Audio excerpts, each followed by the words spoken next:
আমরা ইদানিংকালে লক্ষ্য করছি আমাদের দেশে এবং পৃথিবীর বিভিন্ন দেশে বেশ ঘন ঘন ভূমিকম্প হচ্ছে না? অনেক ঘন ঘন ভূমিকম্প হচ্ছে। দিন যত অতিবাহিত হচ্ছে ভূমিকম্পের পরিমাণ মনে হচ্ছে একটু বাড়ছে। এটা বিশেষ কোনো বিষয়কে ইন্ডিকেট করে কিনা কোরআন এবং হাদিসের আলোকে? কোরআন এবং হাদিস বিশ্লেষণ করলে আমরা দেখতে পাই যে সহিহ বুখারীর একটা হাদিস আছে, নবী করিম সাল্লাল্লাহু আলাইহি ওয়াসাল্লাম বলেছেন, লা তাকুমুস সাআহ, কিয়ামত ততক্ষণ পর্যন্ত কায়েম হবে না, আও হাত্তা ইউকবাদাল ইলম, যতক্ষণ পর্যন্ত পৃথিবী থেকে জ্ঞান তুলে নেওয়া হবে না। জ্ঞান বলতে কোরআন হাদিসের জ্ঞান, ইলম। এই ইলম তুলে নেওয়া হবে। পৃথিবীতে আলিম থাকবে, ইলম থাকবে না। হুজুর অনেক থাকবে কিন্তু গভীর ইলম থাকবে না। তো ইলম এর আসল প্রাণ পৃথিবী থেকে উঠে যাবে।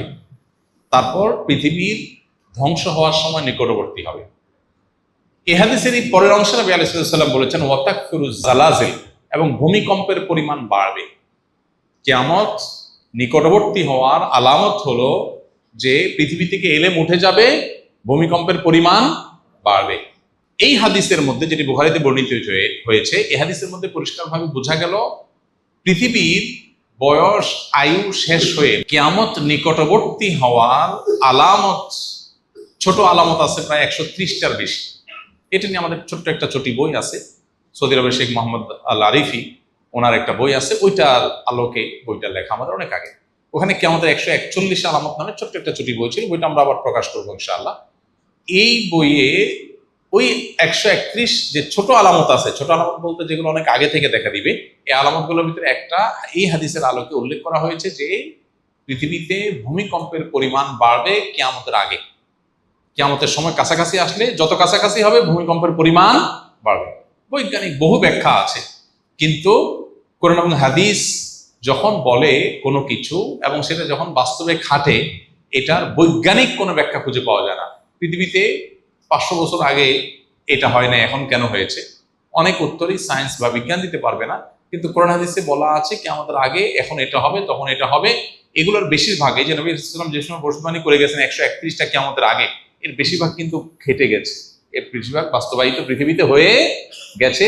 এটাই হলো তার আল্লাহর নবী এবং রাসূল হওয়ার অনেক বড় একটা প্রমাণ। তো যাই হোক, পৃথিবীতে এই যে আপনার ভূমিকম্পের পরিমাণ বাড়বে, এটা কি আমাদের আলামতের মধ্যে থেকে একটা। আমাদের উচিত হলো ইস্তেগফার করা, আল্লাহর দিকে ধাবিত হওয়া, নির্মাণ সংক্রান্ত যে সমস্ত নীতিমালা আছে, গাইডলাইন আছে, সেগুলোকে ফলো করা। আমাদের কর্তৃপক্ষের উচিত হলো এ ধরনের, আল্লাহ না করুন, অনাকাঙ্ক্ষিত কোনো পরিস্থিতি আমাদের মতো এরকম ঘন বসতির এই শহরে যদি হয়, এই অনিয়ন্ত্রিত আপনার নিয়ম বহির্ভূত ভাবে বেড়ে ওঠা ভবনগুলোর শহরে যদি হয়, আল্লাহ না করুন, তাহলে কি হবে সেটা একমাত্র আল্লাহ ভালো জানেন। এই জন্য যথাযথ ব্যবস্থা গ্রহণ করা দরকার। হয়তো কিছুটা ব্যবস্থা গ্রহণ করাও হচ্ছে, কিন্তু অবশ্যই সেটাকে আরো জোরদারভাবে, জোরালোভাবে করা দরকার, যাতে আল্লাহ না করুন কোনো বড় ভূমিকম্প হলে, কোনো বিপদ হলে আমরা যেন একে অন্যকে উদ্ধার করার রাস্তাটা অন্তত খোলা থাকে।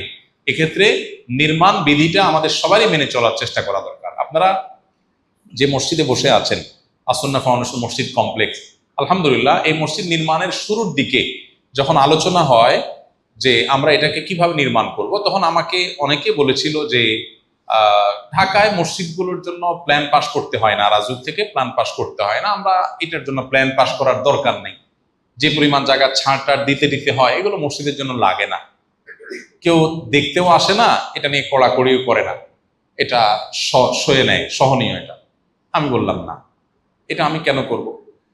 নির্মাণ বিধি মেনে চলা সবার নিরাপত্তার জন্য দরকার। তো নিরাপত্তার জন্য দরকার যেটা, শৃঙ্খলার জন্য যেটা দরকার, সেটা মেনে চলার শিক্ষা ইসলাম দিয়েছে। সেটা মসজিদ তো আগে পালন করবে। মসজিদকে কেন ভায়োলেশন করানো হবে মসজিদকে? এটা তো উচিত হবে না। বলে যে না, ভায়োলেশন করলে আমরা অনেক বেশি জায়গা পাবো, অনেক বড় করতে পারবো, আমরা একটু ছোট হোক। আপনার দেখেন ডানে অনেক জায়গা, বামে অনেক জায়গা ছাড়া হয়েছে, দেখবেন অনেক জায়গা ছাড়া হয়েছে, বলে এগুলো নেওয়া যায় তো ভিতরে, আমরা নেওয়ার দরকার নেই। আল্লাহর ঘর, এখান থেকে মানুষ নীতি এবং আদর্শ শিখবে। এখান থেকে যদি ভায়োলেশন শিখে, তাহলে মানুষ শিখবে কোত্থেকে? শুধু ওয়াজ থেকে শিখবে? মসজিদ নিজেই তো, মসজিদের অবস্থান থেকেও তো মানুষ শিখবে। তাই আমি বললাম না, এটা হতে পারে না। আলহামদুলিল্লাহ, আমরা বললাম যে বাংলাদেশে কোন মসজিদ আপনার প্ল্যান পাস করছে, কে করে নাই, কোন মসজিদকে দিয়ে মসজিদ কমিটির লোকজন ভায়োলেশন করছে আর করে নাই, এগুলো আমাদের জানা নাই। তবে আমরা এগুলোকে সঠিক মনে করি না। যেটা মানুষের জন্য কল্যাণকর সেটা করলে আল্লাহ সওয়াব দেন, যেটা মানুষের জন্য ক্ষতিকর সেটা করলে আল্লাহ গুনাহ দেন। অতএব একজন ইমানদার তিনি কোন অবস্থাতেই মানুষের জন্য ক্ষতিকর কিছু করতে পারেন না। তো যেটা বলছিলাম ভূমিকম্পের ব্যাপারে, যে কিয়ামতের আলামত সময়ের মধ্যে থেকে একটা, আমাদের উচিত সতর্ক হওয়া, আমাদের উচিত সচেতন হওয়া, নির্মাণ বিধি মেনে চলা, এবং সরকার এবং সংশ্লিষ্ট দুর্যোগ মন্ত্রণালয় সহ কর্তৃপক্ষের কর্তব্য হলো আল্লাহ না করুন বড় কোনো বিপদের আশঙ্কা যেটা দীর্ঘদিন থেকে করা হচ্ছে, যদি এরকম কিছু হয় অন্তত উদ্ধার কাজ যেন চলে সেজন্য যথাযথ ব্যবস্থা গ্রহণ করা। আল্লাহ তাআলা আমাদেরকে সেই তৌফিক দান করুন।